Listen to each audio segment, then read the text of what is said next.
What's up, guys? We're going to check in with Chris Vincent. He runs a company called Pattern, which helps companies optimize their marketplaces around the world. Let's check it out. Chris Vincent from Pattern, thanks for joining us. Thank you for having me. So tell us a little bit about who you are, where you are currently in the world, and how you got into this business in the first place. Great question. So I'm currently in London, that's United Kingdom. I had got into this, I don't know, maybe about 10 years ago when I was working in retail in Australia, and I got more and more involved in digital with that business. I was approached by a guy named Martin Newman to start running the Asia Pac part of his business, which is called Practicology. We were a consultancy, retailers working for retailers in the digital space, and we got more and more involved in the execution side of things. I started the business in China, which was very marketplace driven.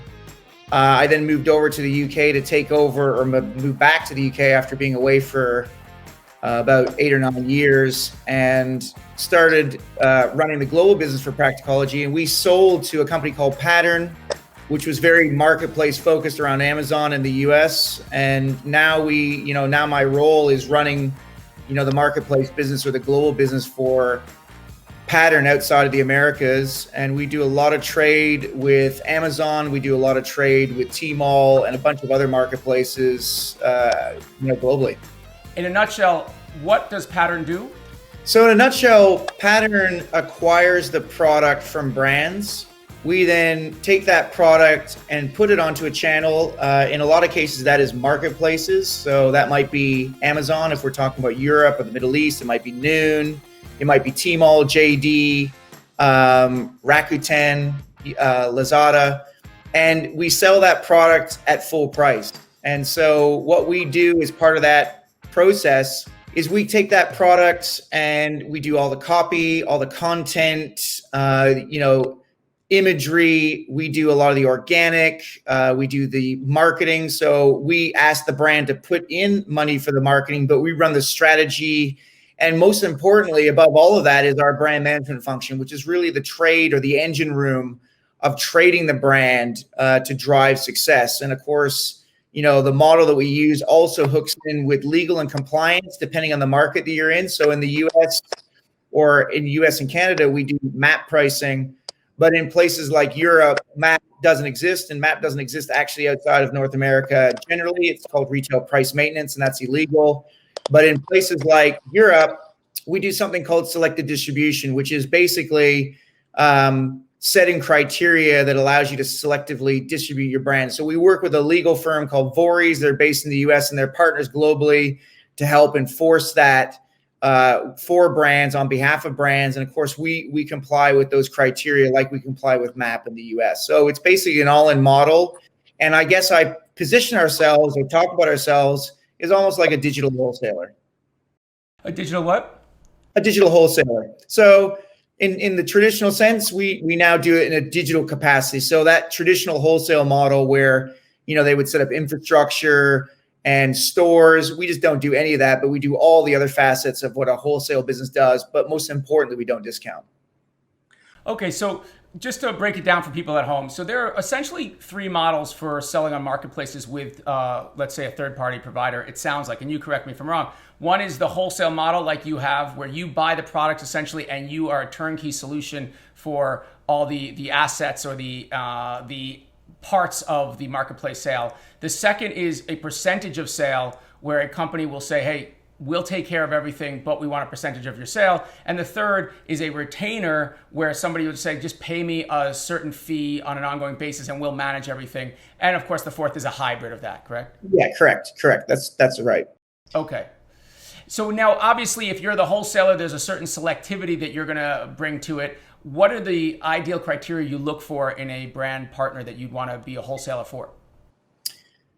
Yeah, again, great question. There's a lot of things that we look at, and it's going to vary slightly by market, but broadly speaking, we're looking for brands that really want to protect and grow their brand in a sustainable way. When I think about some of the brands that we've dealt with in places like China, sometimes they want to get in and out, or they have unrealistic expectations about what they want to do. So we really tend to want to work with brands that have a realistic view on what the outcome should and could be. Now, sometimes we can educate them and help them with that, what that realistic view is. But again, we want well-grounded and brands that understand what they know. So sometimes brands are, I guess, particularly strong at knowing what they already know. So they're very strong in the market. They're experts in their field. They might just not be able to execute. Other businesses or brands that we deal with know what they don't know. So they understand the parameters in which they're working. The third set, which is the challenge market or challenge stakeholder, is people who think they know more than they do and might be a little bit, looking for shortcuts or whatnot. So that's kind of like, I guess, from an ethos perspective on how we would look for brands. In terms of brands that generally work, when we look at marketplaces, we tend to look for higher price point products and products that are smaller. So if you're talking about, maybe selling $10 pillows on Amazon or Tmall, that can be tougher to make work. If you're selling smaller jewelry or smaller, products that have a higher price point, it's usually more indicative to making work on marketplaces. And in some cases, of course, we work with brands on a service model or a hybrid model because we just can't make the pure pattern model work, which is what we call that full wholesale approach. That's not our preferred approach, but sometimes, again, we just do that because we like the brand, we like the ethos of the brand and the stakeholders, the characters in that brand. And so we want to help them. But as a general rule of thumb, the wholesale model, that's what we look for generally by market. So again, I remember I've come to you with some brands. Some of them you say, great, this sounds like a good fit. And some of them, they just don't. And it sounds like some of the interesting criteria that you've mentioned to me, I mean, how heavy is the product to ship? How large is it? Also, how are their margins? Are they strong enough to withstand let's say a 17% Amazon fee plus a percentage fee from you and the marketing on top of that, right? Are these some of the criteria that you look at? Yeah, correct. And the other thing that we're really looking at around this sort of things is, how many other distributors do they have? What's their distribution channel look like in market? And also, what does the cross-border distribution channel look like? I mean, we've really had some interesting conversations with really large global brands, super interesting, really got their head screwed on the right way. You really like them in the conversation, but the problem is they're just so highly distributed and they don't really have a control or a handle on the market. And this might not be just, a single distributor. It might be a large group of distributors that are then distributing out to a second layer. And this is where it starts to get murky with distribution. Now, this is something that we do help with. And this is where I think selective distribution or MAP policy, depending on what market you're looking at, plays a role. But again, some of this can be prohibitive to starting right away. Sometimes there's a bit of cleanup and remedial work that needs to be done. And I often encourage brands when we find the scenario to do that work up front, whether or not they're ever intending to work with us, because, this is just something that we see is absolutely critical for the brand over the long term. That's a great point, and it's critical. A lot of the companies I work with, they started out, they were small, they had distributors around the world that they said, hey, they want to give me 150K for an order, they want to give me even $1 million for an order here and there. So they start to run with it because they're not going to say no to that money. What is it that you're saying they need to do that cleanup or that foundation early that avoids those problems later on? Yeah, so there's a couple of things they do. The first thing is, I always encourage brands to map out their distribution. You can do what I think we call blind buys in the US, or we call secret shopping internationally. You can do a lot of that work, pre-work, before you're even doing any kind of close down on distribution or supply in the market. Really understanding who's supplying into the marketplace sellers, because this is where a lot of this competition or the challenge is coming from, especially in the Amazon ecosystem, where it's all about buy box and the lowest price wins the buy box. This is less of an issue in China directly because the buy box, in essence, on Tmall and JD, Lazada, some of these other marketplaces in Southeast Asia and abroad don't have this concept of buy box. But I think we always encourage them to do some review of that first.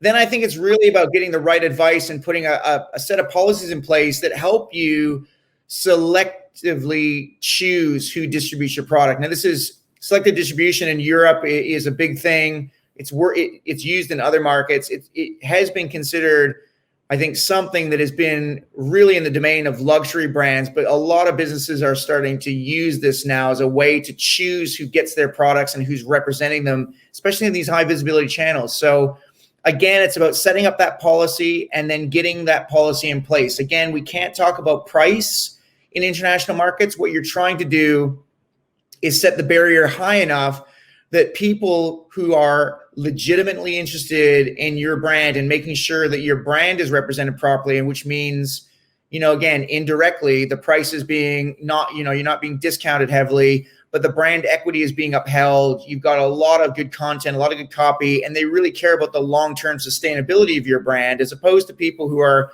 just trying to job it out, get whatever they can for it. And usually this means discounting. So setting up that criteria, understanding who your ecosystem is, are really key steps to doing that.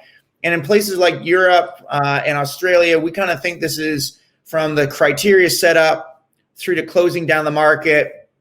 It can be anywhere from a 12 plus week process to get that criteria set in place and start that, what we call hard enforcement, which would be more like a cease and desist or we will sue letters to close out the market. And it's really about how many sellers you have within the ecosystem already that determines how long that process really takes. Some of them are big cleanup jobs. Okay, just walk me through real quick, cleanup job. So what are the steps you're saying? So with a selected distribution program, there's a couple of steps. So the first step is obviously selecting a lawyer or a legal firm. And as I said, we use Voorhees to do our work internationally, and their partners in each of the different jurisdictions. They would come in and do some kind of consultation, which is usually a 1 or 2 hour workshop. They talk through what selected distribution is, how you enforce it, the process around it to make sure that the brand is understanding what it is. Then they might leave you with a couple of different versions of what a selected distribution criteria for your brand might look like. And so we have a couple of different criterias or sets of criteria. It'd be things like, what is the seller rating, the store rating, seller store rating on Amazon, for example. It has to be a minimum of number of stars over a 12-month rolling period. It might be things like, you have to accept a minimum amount of the range. So you can't just sell 1 product or 2 products within range. And so what they do is they create this criteria, and that process can be very quick. It depends on how aligned the internal business is to these criteria that are suggested. But let's say, anywhere between 2 and 4 weeks to set that up. Then there's a period of soft enforcement where the criteria is distributed amongst the distribution channels that they're aware of. And then they encourage their distributors to make sure that anyone who they want to distribute is also compliant. So it's a down the food chain or up the stream kind of process, whichever way you want to look at it. And at the end of that soft enforcement period, anyone who has not signed the distribution agreement cannot therefore distribute the product. And the signing of this agreement basically means that they're going to adhere to the criteria that you set up. And then once that's in place and the company is comfortable that all the distributors that they're aware of and that they want to continue working with that meet the criteria are on board, then it's a more hard enforcement process where there's cease and desist letters, we will sue, and eventually taking them to court to shut them down off of channels like Amazon. Chris, that's excellent. So essentially, if you've already set up these agreements with distributors, if you can work in those parameters, it sounds like you can in some cases. Some cases you already signed something that didn't have these in there. Is that possible to renegotiate? Yeah, absolutely. So a selected distribution agreement is just a criteria that you set up. It's a memorandum or an addendum onto existing agreements that you already have with your sellers.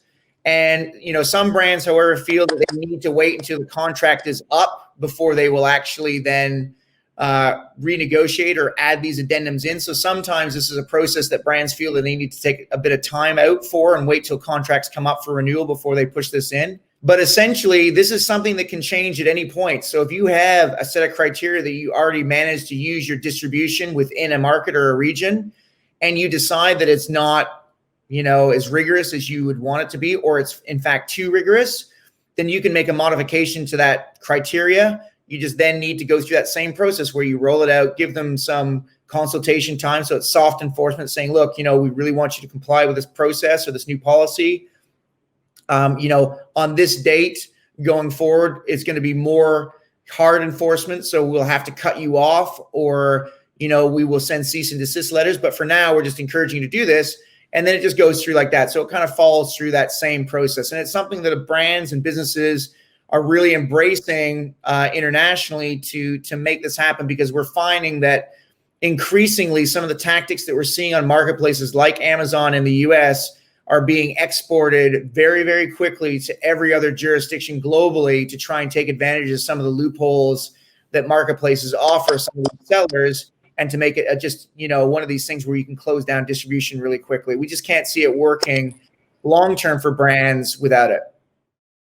Great. So again, for those people watching, right, we have MAP, minimum advertised pricing, not legal to enforce this in certain markets like Europe, but selective distribution allows you to build a criteria that's not just about pricing. In fact, you can't really mention that's because of pricing, right? But it's a criteria to uphold the attributes of the brand and define the criteria for the distributors, and then slowly select out those distributors that are not complying or not following the brand ethos. Is that accurate?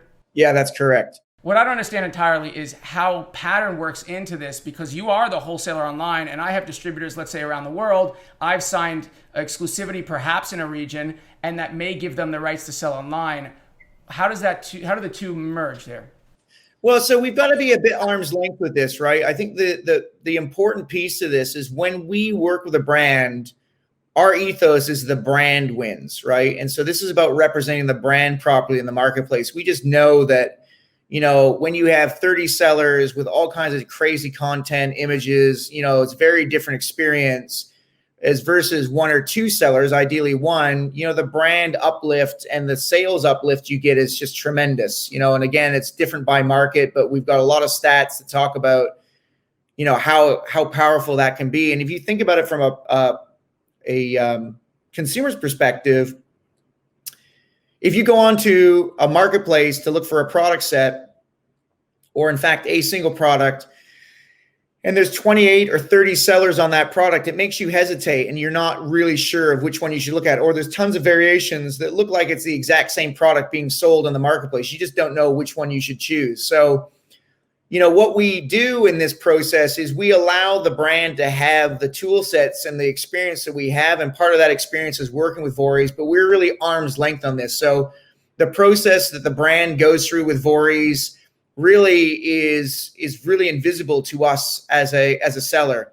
What we do get at the end, though, is the criteria. And obviously the criteria that the brand sets up, we want to make sure that we can comply with. So it hasn't come up yet that we haven't been able to comply to one of these criteria sets. But again, what we're just trying to do is ensure that the brand has a level playing field on the marketplace. And that level playing field includes us and lots of other sellers potentially on the marketplace. But what we find is that a lot of these sellers just aren't up to doing the criteria that's going to maximize the value and the equity on the brand. So a lot of them do drop off. And in Europe, generally, we're aiming for about 75% of the buy box. The other 25% can be other sellers. Now, we have brands that have less than that. But again, what we find is that experience is just not optimal for the brand. It's less about what's right for Pattern, but it's more about the brand experience that you get on these marketplaces. And again, the selected distribution is one of those key things that whether they work with Pattern or not, I would encourage brands to look into in each of their different jurisdictions to make sure that it's enforced. Great. Thanks, Chris. That's really helpful. Let's take a step back. We're going to go a little bit broad. What does the roadmap look like when you first engage with a brand to when they start to launch? Sure.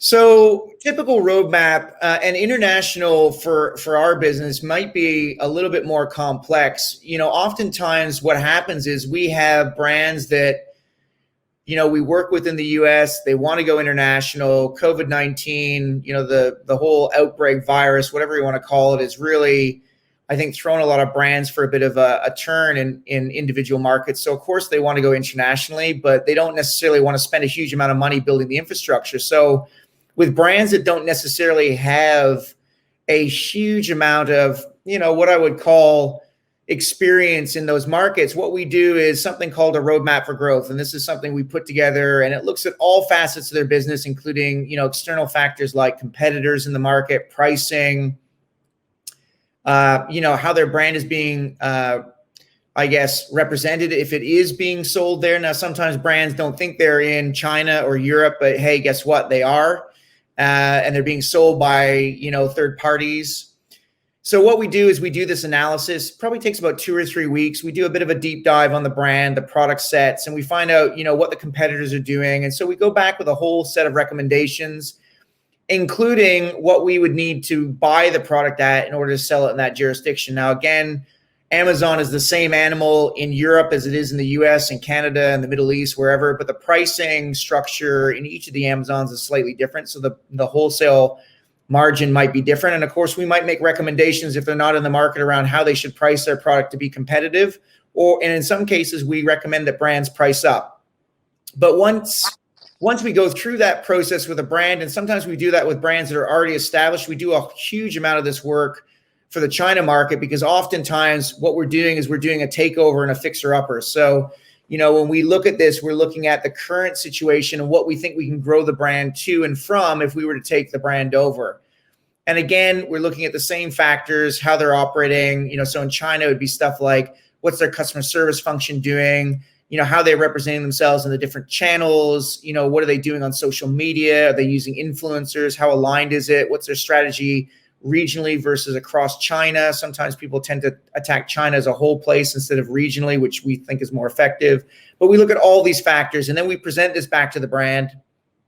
And on the back of this presentation, the brand usually asks quite a few pointed questions. They want more data in some cases. Sometimes that's fine. And then we start talking about, the onboarding process. So we would go through a whole onboarding approach. That typically takes anywhere between 6 and 8 weeks. If it's a new shop on places like China with Tmall, that typically is a 3 to 4 month launch period. So again, there's individual factors in each of the different markets that will, cause different timelines once we get into launch. But once we do that, then kind of from when they sign the contract to launch, as I said, anywhere from 6 to 8 weeks in Amazon world, and it can be a little bit longer if they don't already have a store in the JD Tmall worlds from that perspective. But then we launch and we're up and trading. So some of the brands we've done quicker because they've just had a will and want to get going quickly.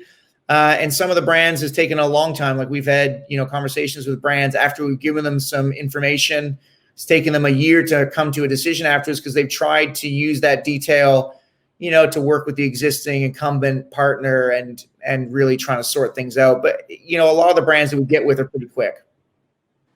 Okay, that's helpful. So could you break down the major challenges that you find companies go through?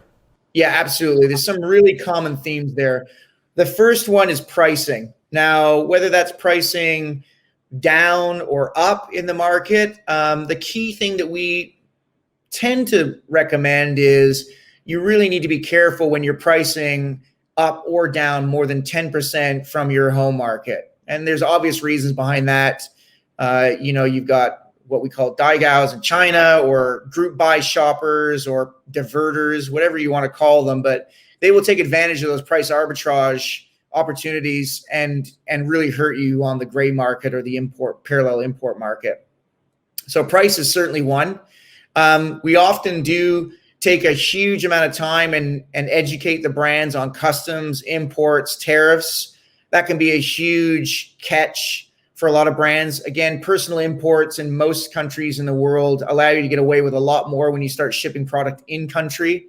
So that's another big one that we find is a real problem. And again, it's just who the local competitors are. I'd say those are probably the big 3 ones that brands often get caught out on and make assumptions that sometimes are erroneous and need to be fixed or corrected in order to make them successful in the market that they're either already in or looking to go in. What about VAT and tax liability? Yeah, so again, that's probably the second biggest one that we get: customs, tariffs, import duties. I mean, again, it's a bit of a different dynamic when we start talking about leaving the U.S. market as opposed to, Europe. Usually when you purchase products in the U.S., taxes added on at point of sale. VAT in a lot of countries is hidden to the end consumer. VAT is, for example, in the UK is 20%. VAT in Italy is 22%. China can be a lot higher. So that's why a lot of businesses do Tmall Global. And so they do parallel, or they do personal imports rather, from Hong Kong as a way to get around that. But this is a really important thing to understand. Some brands actually can get some benefit on manufacturing the end product in country and shipping in, the raw materials. There's some VAT benefits for doing that. Again, it depends on what kind of brand or business you're working for, but we found businesses to take those kind of decisions when they can to save a lot of money. We've also helped brands kind of work out where they should be shipping goods from too. For example, we worked with a jewelry company in China that was quite popular. I think it's quite a big business on Tmall at the moment.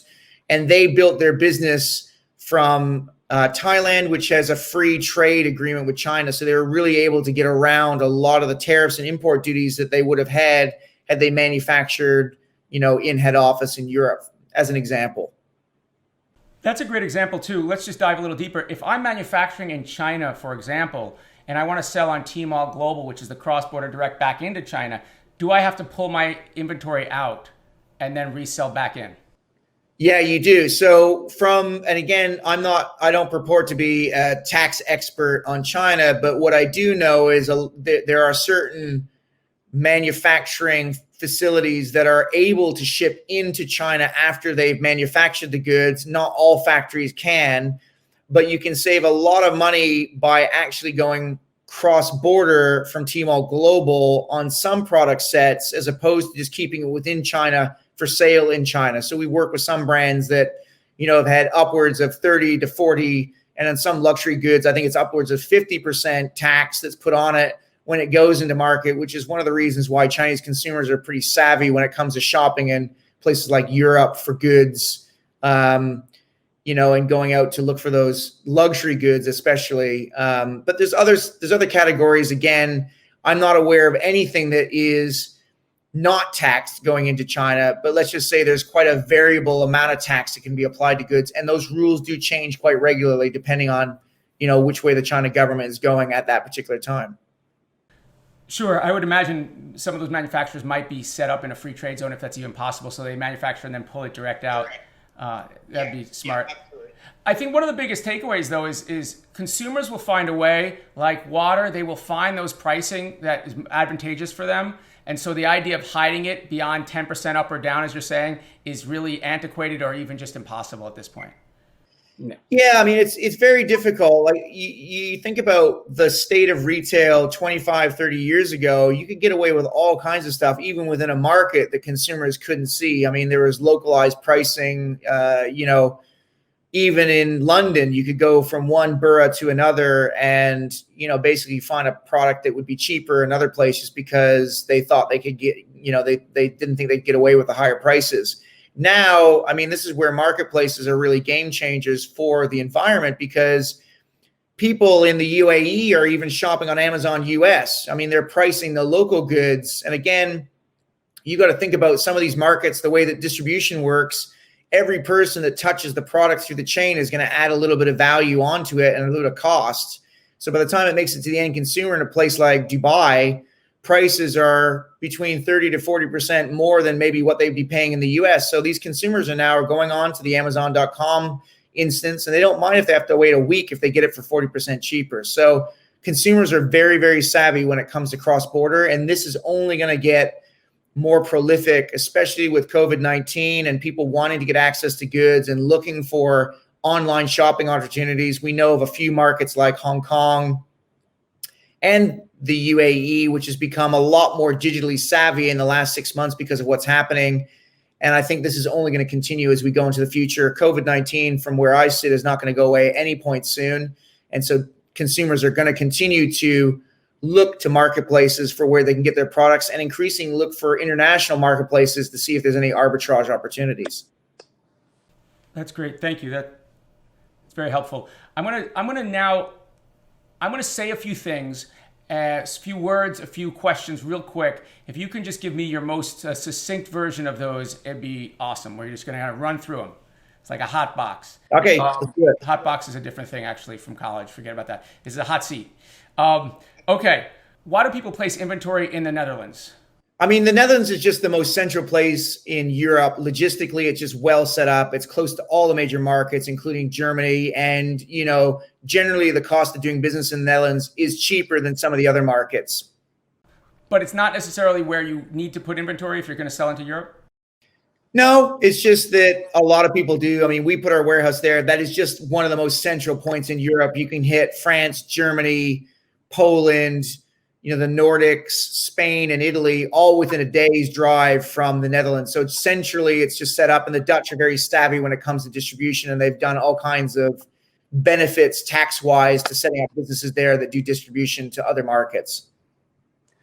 What is the buy box, and how should you be using or managing that?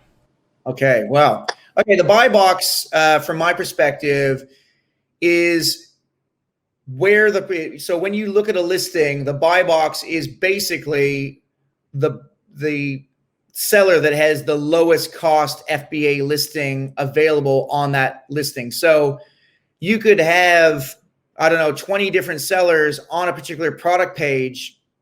The only seller that's listed is going to be the seller that Amazon prefers. And without going into too much detail on what the algorithm is, the simplest way to think about this is the lowest price that has FBA, which is prime delivery, is going to win the buy box. There's other factors behind it, but generally that is a rule of thumb, is the buy box. And if you're not in the buy box, or you're selling product and you're not winning the buy box, you aren't going to make any money.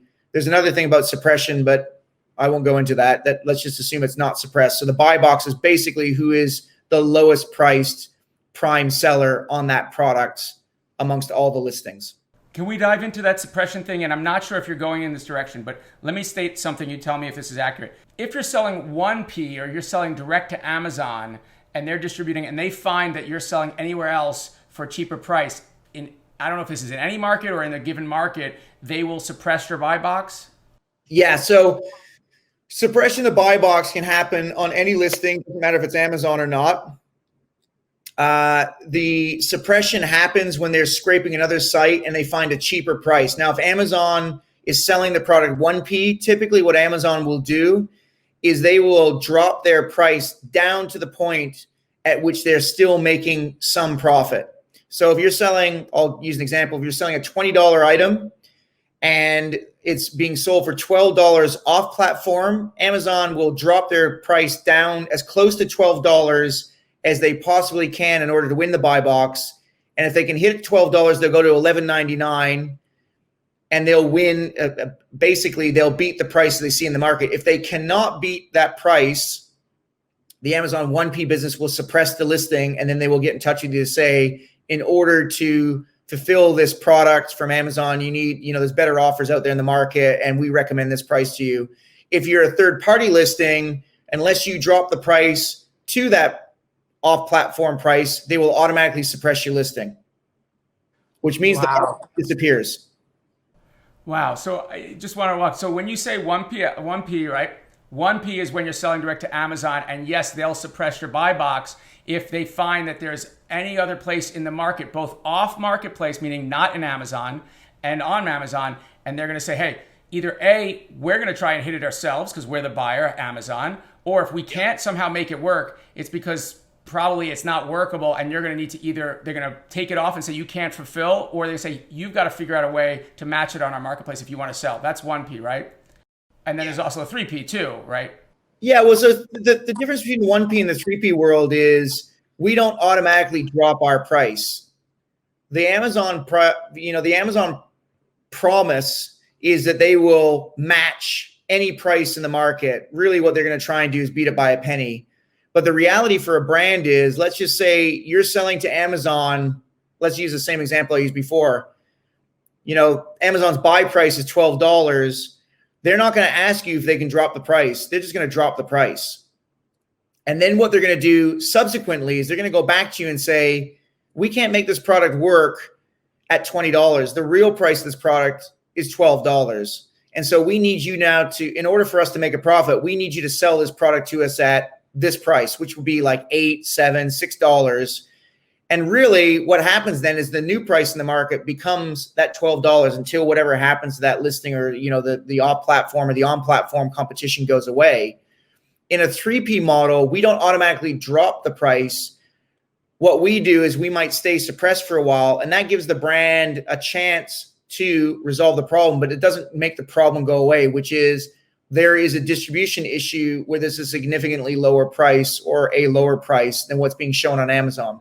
And this is one of the challenges with working on marketplaces, because back in the day, you could get away with that. You could have that other retailer go on sale or on offer or exit the stock without really any other impact to your channel. Today, anyone taking action on your product, whether it's legitimate action that you're funding or illegitimate action that you're not aware of, will be represented on the Amazon ecosystem. And therefore, the consumer will see that discount very visibly, and it affects everyone. So then what happens is the consumer won't then pay $20 for the product anymore. They'll only pay $12 for the product. And so anyone who's carrying that product at $20, there will be a sales impact. And depending on, you know, how big that channel is and where they get it from, but it'll affect them. I mean, this is a whole new world. And I presume this applies not just for if I'm selling. Let me give you an example. So I'm selling a $20 item in Italy. Fulanito, my distributor, says, hey, we want to do a sale for the special day. What do we do? I said, great. Go for it. Offer a discount. They hit a discount in Italy. They start to reflect that, not even on Amazon, and it could even be not online. It could be brick and mortar. And now Amazon UK gets a hold of that. Is that where that it can actually work that international? Yeah, so if Amazon have a 1P relationship with you in any market, I think one of the clauses in their contract is that they reserve the right to do what they call global sales, which basically means they'll take that product and drop that product in any Amazon instance globally and sell it. And they choose the price on that instance. Usually they fix it back to where they can make profit. We've had instances of brands that we've worked with in the US and Europe where the product pops up in places like Australia. And then we find there's a seller down there. The brand asks us a question, who's selling this product? We look into it, it's Amazon. And where are they getting it from? They're getting it from the US 1P business. They don't do suppression across markets unless it's being offered for sale across market. And the suppression algorithm is less clear when you got delivery charges and everything else in there, because that plays into it. But I think the important thing to remember is when you give Amazon your product, they can do anything they want with it. That's in the 1P, but not the 3P allows you to maintain control. But the moment you jump to 1P, you're 1P global, essentially. Yeah, I mean, you have to physically ask Amazon not to list your products on there. We've had instances of brands where they basically listed those products on other marketplaces. The brand has asked them not to and told them to turn off global sales. And in fact, that's come back to other markets. And so it's a game of whack-a-mole with Amazon itself. And we've had even brands where, you know, you exit from 1P, Amazon will do whatever they can to get that product back into stock. This is where the 1P in any market scenario can hurt you if you're 3P in other markets. So you really have to be very, very careful with Amazon generally, and really read the contract and the terms and conditions that you're entering into with Amazon, because it can be very, very onerous for brands. And I don't think they realize what this means until sometimes it's too late. They're either addicted to the sales that Amazon bring in and the margins eroding, or, you know, they don't feel like they have as much leverage over Amazon because of the size of sales they're getting in the market, and they can't say no to them anymore. So there's a lot of challenges that can be apparent with working with Amazon. It's just understanding who you're working with and knowing what they're doing with your product, I think is absolutely critical. Okay. FBA, yes, no, why? Yeah, FBA is a definite yes. Again, there's other devices like Seller Fulfill Prime, which is an FBA service that either your third-party seller or you yourself are doing, which means basically you're selling Prime service from your warehouse. It can be quite tough to do, especially in places like the US where you have quite quick delivery service. But if you don't have FBA, it can be a lot harder to win the buy box. Again, Amazon gives you absolute preference for having an FBA listing. If you have two listings at the same price and one is FBA and one is non-FBA, so it's manufacturer merchant fulfilled, then the FBA listing always wins. Yeah. Yeah, I've heard numbers 60%, 70% conversion on FBA versus non FBA. Yeah, I mean, look, it's just the whole thing with the Amazon ecosystem is they're trying to reward a good customer experience. And in the Amazon world, that fast delivery, the quality, the QA around the FBA delivery in their mind is paramount. So you are just going to, it's a badge of professionalism that you get as a listing or as a seller to do FBA. We're an exclusive FBA seller. There's very few products that we do MFN or manufactured fulfilled network. And that is because there's regulations around the product being sold by Amazon. Otherwise, we exclusively sell FBA in all markets. Let's talk about owning the consumer. What are some of the things you can do around the world to, regardless of the marketplace, own that consumer engagement, get the feedback coming to you?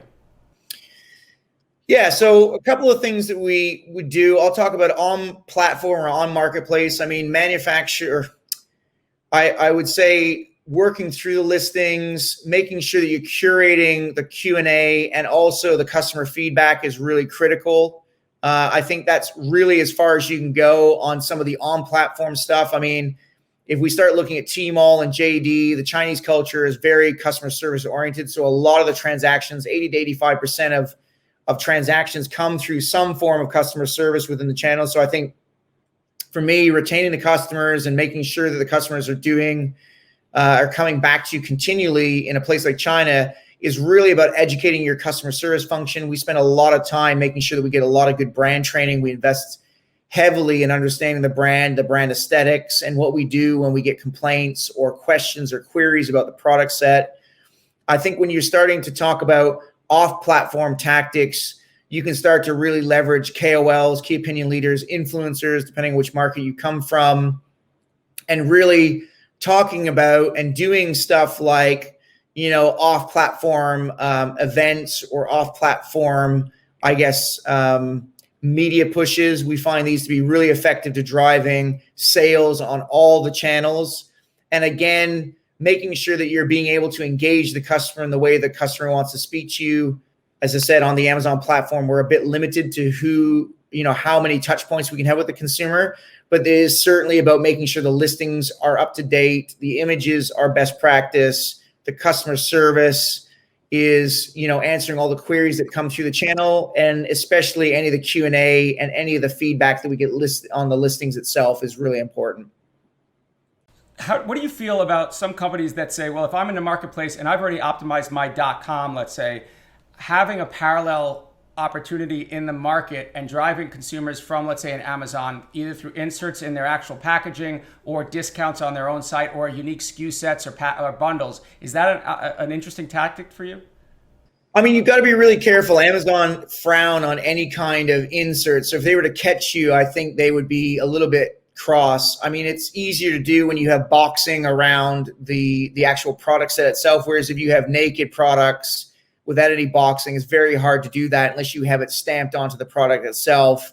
Again, social media for us is the best way to try and drive people across channels. But certainly one of the things that I think is a big no-no is doing any kind of channel-specific promotional activity, whether it's Amazon versus your direct-to-consumer or the other way around, because I think then it's training the consumer to go to a specific channel, not necessarily the right channel for them. And also it just sends a wrong message around, the brand and where, what the brand's about.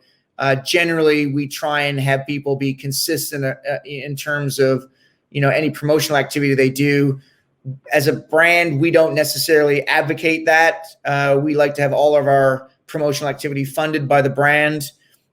We do micro discounting in China, but that is, we also do slight price ups from, say, USD to allow us to do that micro discounting. And that's a tactic that we reserve really for that market because it's so ingrained there. But again, we have this, this full price where we don't really want to go under the RRP from the home market. So that's how we get around that in China. And it's a way to drive value. Could you mention what is velocity? So velocity is, how fast the product is going through the channel. So, effectively sales velocity. But what we use the term velocity in our world to talk about how fast the product is going through a particular channel. And this is especially important when we start to talk about channels like Amazon, which have a buy box function. So you might have a lot of products sitting at Amazon, but very, very slow or little velocity on the product because either your offer is not right, there's suppression, what have you. But that is typically how we mention velocity in our world. That's awesome. That's awesome. Thank you. Okay, Chris, thanks so much for your insight. Is there anything else you want to say to the people watching at home? Yeah, I think my closing comments would be just make sure you understand who you're working with internationally, make sure that they're aligned with you long-term, understand who your competitive set are, what good business looks like in that region or that particular country. And I think, again, I would really recommend doing that homework up front. It saves you a lot of time and anguish at the back end when you have to untangle a bad relationship or problems with your brand. And some of these, fixes can take years. So just be really sensible about who you're working with, do your homework, and you'll have a better chance at getting success in that market. Great. Before we finish, a couple of real quick things, and I'm not sure while I'm going to say these things and when we talk about them, I don't know if Jill can scan or you have any thoughts about things we've missed, but I think we've covered a lot. I'm going to ask you about Brexit real quick as a separate clip. And then I just wanted to, we'll close out. I think we've covered quite a bit. So, Chris, Brexit, how is that going to impact all of us? Right. So Brexit, I am not sure if Brexit is going to happen this year. There's been some rumors at this end that they may delay it again. I don't know if that will be allowed. Whether it's a hard Brexit or not, I think there's certainly going to be a customs border put between goods coming from the UK to Europe. I think it highly unlikely that the UK is going to make it hard for European businesses to do business in the UK. The Europeans will probably want to punish the UK as opposed to the other way around. The UK wants it to be amicable and, they want to get out. We have 2 logistics facilities in Europe, one in the UK and one in mainland Europe in the Netherlands. We're ready to go. Pan-European FBA, which is where you ship it into a central point and it distributed all across Europe. The UK has been removed from that. So a brand, if you're not ready for that and you don't have any planning in place now for Brexit, I would highly recommend you get this in place. Logistics and good logistics are going to be hard to come by as we get closer to January 1st, 2021. And I think just be aware of what your supply chain setup is in the market and make sure that you're ready for customs and tariff duties in case those are put up. Okay, so Chris, I noticed that you are potentially from Canada. Yeah. And so you have an interesting view, I'm sure, on the world and in particular the US. Uh-huh. What are some of the unique characteristics you find from brands coming out of the US in terms of mindset, strategy versus perhaps the UK, Canada, or other places around the world? Yeah, I mean, that's an interesting one. I mean, I think I would say that I having worked and lived in a lot of different places globally, I would say that America hasn't cornered the market on, not being aware of how to work internationally. Some businesses that we work with in the US are really savvy on international. Generally, I find that American businesses have long been focused on the US because it's such a lucrative and big market commercially, and they're less able and aware of the different levers and things that you need to do to be successful in places like the UK or even Canada. When you start getting further away from adjacent markets which speak English and culturally are fairly same-ish, I think it gets harder. So when you start talking about doing business in Germany, where the language is different and the culture is different, it becomes more difficult. And of course, everyone's interested in China now. The culture can be quite complex. I think US brands are very used to working in a very US way. And I think sometimes those brands, because they've grown up in that market and are so big, find it harder to flex and understand when cultures are different. So the concept of face in China, for example, is very challenging for a lot of US brands to understand and get their head wrapped around. But I think generally, if you do your homework up front and have a good partner in these markets, you should be able to overcome a lot of this. The expectation that you can be as big a brand as you are in the US without doing a lot of work is probably erroneous. Awareness is different in every market, so you have to be really careful and understand who you're selling to and what your awareness is in the market that you're going into, and it might be a bit of a bumpy ride if you're not. I think that's a great point and something we should all be taking to heart. I think from what I can see, in a lot of cases, there's a spectrum of balance between maintaining that global brand and that identity and localizing the messaging behind that brand. And some countries, I know the US often, well, these are massive generalizations, but certain countries will come in with a pillar, an immovable kind of perspective, and then others will be a little bit more deferential. And I see more and more the evolution of the US brand and that awareness, it seems like. Yeah, I think, look, it's a global economy. As I said, a couple of times in the discussion, COVID-19 has had to change people's attitudes very quickly. A lot of brands that we've talked to in the US are looking to keep the sales momentum going. With the state of the US market, like every market, we've all been hit by COVID-19 and the downturn that's coming. And so, US brands are no different than any other commercial entity globally. They're looking to expand their interests outside of their borders with interest now. So what we have seen in the last 6 months is where international was interesting and on the roadmap has now become a major priority, and they're looking to exit potentially relationships where there's risk and cost associated and come to brands and businesses like us at Pattern, where we take on the risk. We understand how to operate and localize in all these markets, and we broadly take away the pain to do that easily.